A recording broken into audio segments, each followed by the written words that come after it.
With the creeks filled and the ground saturated by the wettest year on record, a weekend storm hit this part of regional New South Wales. Water surged through the centre of Molong, a small town 5 hours drive west of Sydney. This was the view from the balcony of Kim Ramsey's pub. There was nothing that you could have done to have prevented what came through. It was a river, raging river, like that's all you can explain that it was. Within hours, a flood hit the nearby town of Eugowra with similar ferocity. Pat Welsh was on his way to his job at a local mine when floodwater blocked his route. He's a member of the local Rural Fire Service Brigade. We jumped in a truck and we went up and around town and then back down to start saving people from houses. The water was quickly getting deeper as they helped people out of their homes onto the truck. And then we heard a man yelling out from the retirement village across the road, so we attempted to swim across to save him.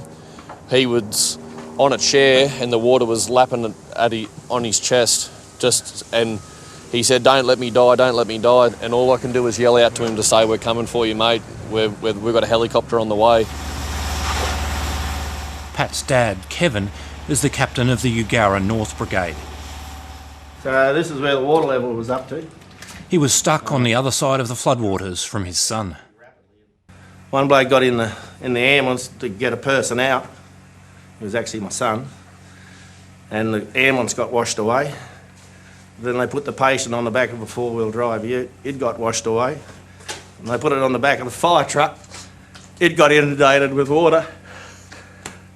And then he tried to swim to save some people at the retirement village down the road. And he grabbed onto a top of a fence, like a street sign.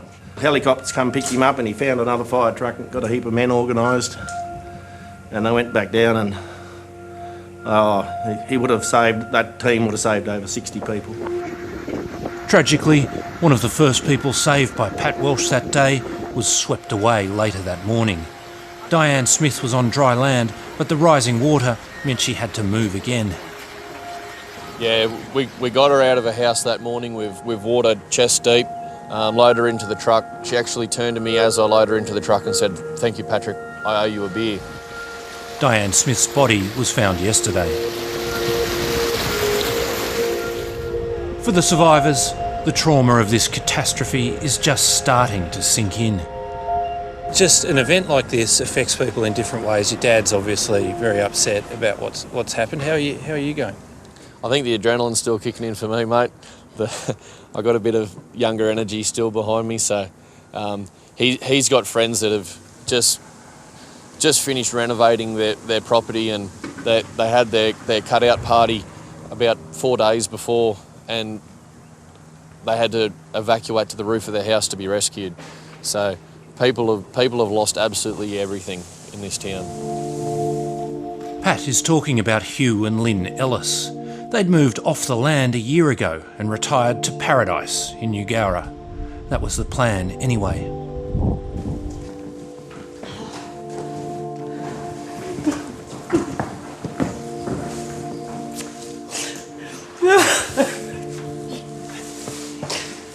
That's what's making her alive. Without that party trick of yours, you would be... This is what you had to do on Monday. That's what saved our All we lives. had time to do. Stu's big party trick, pull down the attic ladder, you know. And I thought, oh, how stupid, but it saved our life. Hugh and Lynn had spent 7 months renovating their home. They had a party to celebrate its completion on Friday. I'm sorry, I can't.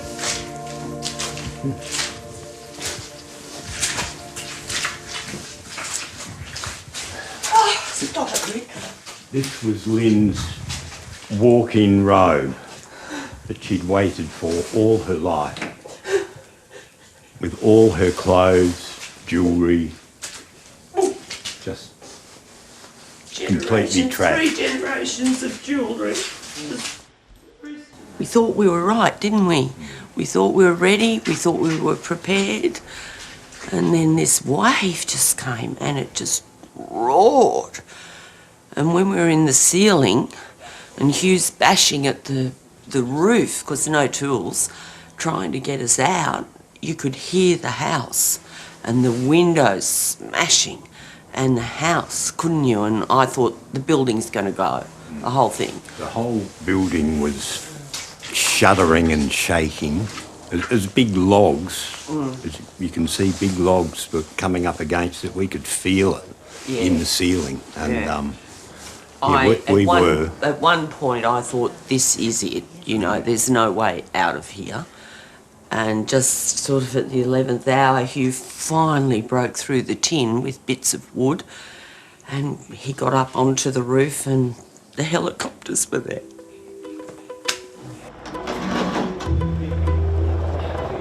In Ugara, the locals have barely taken a breath. One priority amidst the devastation, clearing the debris from the local Catholic primary school. It's a huge job.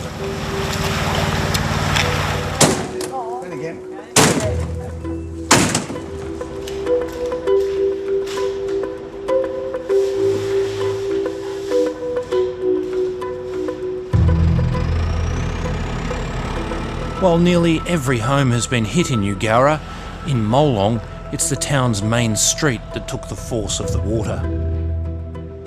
Kate Redfern was just 3 weeks away from opening her new cafe. You know, it takes a toll when it's gone literally in a matter of hours. It's gone. All that hard work is just gone. But the emotional wave for me, I think, is when every single person in your community just turns out and just rocks up here literally with a bucket and a mop and says, what can we do? The water that devastated Molong and Ugara eventually flows to the Lachlan River, where the town of Forbes is enduring its 5th flood in around 18 months. The water was due to peak today. Here, it's a slow-moving catastrophe, likely to be the worst on record, that has put hundreds of homes underwater. Right across this sodden region, this has been an exhausting year. And yet you're going to stay and do it again. We are going to stay and do it again. Like, we bloody love this community. And they turned up here to help us. They support us. The minute we opened our doors 2 years ago, they've supported us. And that's through COVID, that's through drought. So that's not a question, we will definitely open again.